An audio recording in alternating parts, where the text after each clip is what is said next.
अनंत सिंह, शहाबुद्दीन का बेटा उसामा, सम्राट चौधरी, राधाचरण शाह, भगवंत सिंह कुशवाहा और अरुण यादव का बेटा दीपू सिंह। ऐसे व्यक्ति को वोट करने से अच्छा है चुल्लू भर पानी में डूब के मर जाइए, क्योंकि ये लोग अपराधी और भ्रष्ट छवि के नेता हैं जो जनता का खून चूस रहे हैं। ये बात मैं नहीं कह रहा और ना ही ये बात कहने की हिम्मत मुझ जैसे अदना व्यक्ति में है, क्योंकि ये बात कहने का मतलब है रातों रात इस दुनिया से रुखसत हो जाना। इसे कहने की हिम्मत दिखाई है भाजपा के ही कद्दावर नेता आरके सिंह ने। आरके सिंह कौन है? तो आरके सिंह पूर्व आईएएस अधिकारी रह चुके हैं। 2014 से 2024 तक आरा के सांसद थे और साथ ही साथ ऊर्जा मंत्री भी थे।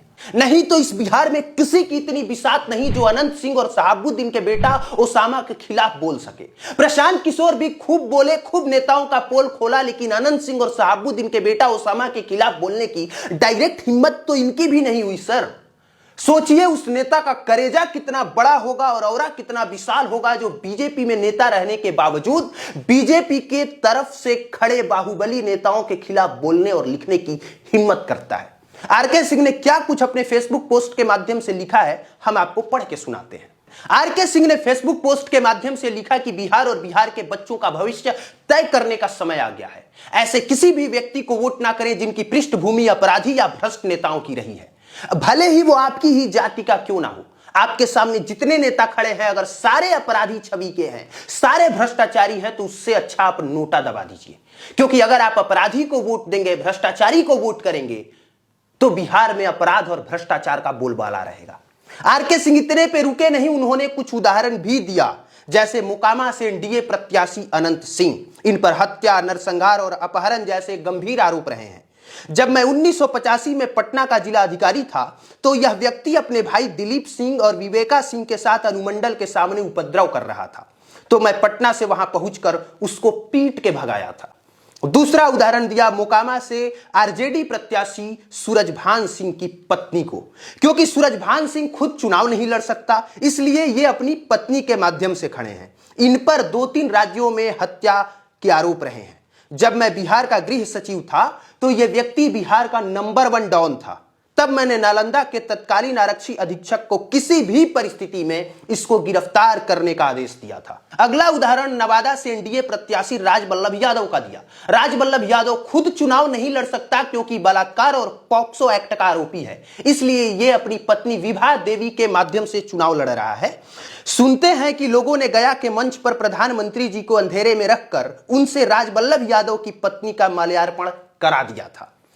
अगला उदाहरण रघुनाथपुर से आरजेडी प्रत्याशी शहाबुद्दीन का बेटा ओसामा। शहाबुद्दीन एक दुर्दांत अपराधी था जिस पर कई हत्या के आरोप थे। बाकी शहाबुद्दीन के किस्से बिहार के किसी कोने से छुपे नहीं हैं। अब शहाबुद्दीन का बेटा ओसामा चुनाव लड़ रहा है।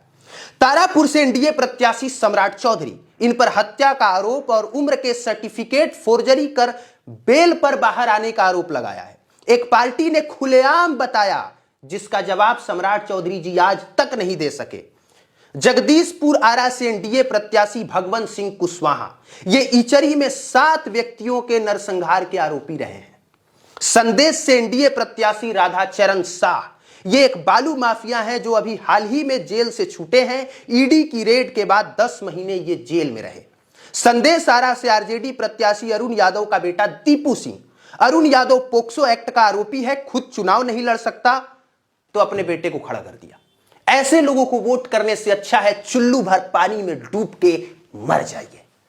बाकी आप क्या सोचते हैं इस मुद्दे पर? मतलब ऐसे लोगों को वोट करना चाहिए, नहीं करना चाहिए? या उससे भी बड़ी बात कि सच में अगर किसी नेता के पास बाघ का करेजा है तो वो आरके सिंह है, जिसने यह भी नहीं सोचा कि इनमें से कई सारे नेता एनडीए के प्रत्याशी हैं, भाजपा की तरफ से खड़े किए गए हैं। खुद वो भाजपा की तरफ से खड़े हो चुनाव जीते हैं। 2014 से 2024 तक सांसद रहे हैं। इसके बाद भी आरके सिंह बोलने और लिखने में हिचके नहीं।